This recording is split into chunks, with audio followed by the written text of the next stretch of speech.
Am I wrong for siding with my mom over my dad and stepmom after mom published the obituary my sister wrote that didn't mention our stepmom, step or half siblings? My sister died last week. She was 19. She'd been sick for over 4 years and knew it was terminal for the last 11 months. She planned most of her funeral months ago and wrote her obituary herself. She told me and mom she wanted that to be what was published and she wanted us to stick to her funeral plans. She said she didn't want anything fake or not her. Our dad wasn't a part of this.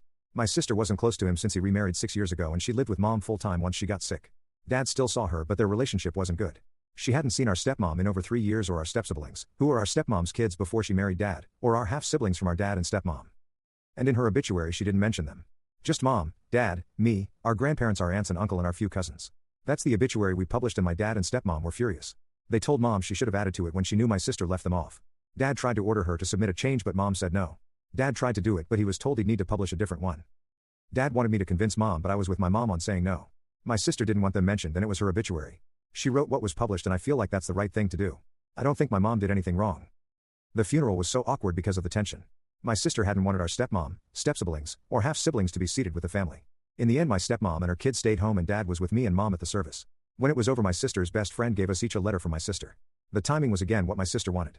My dad's letter set him off even more and he was angry at mom and then at me for taking her side over theirs. AITA?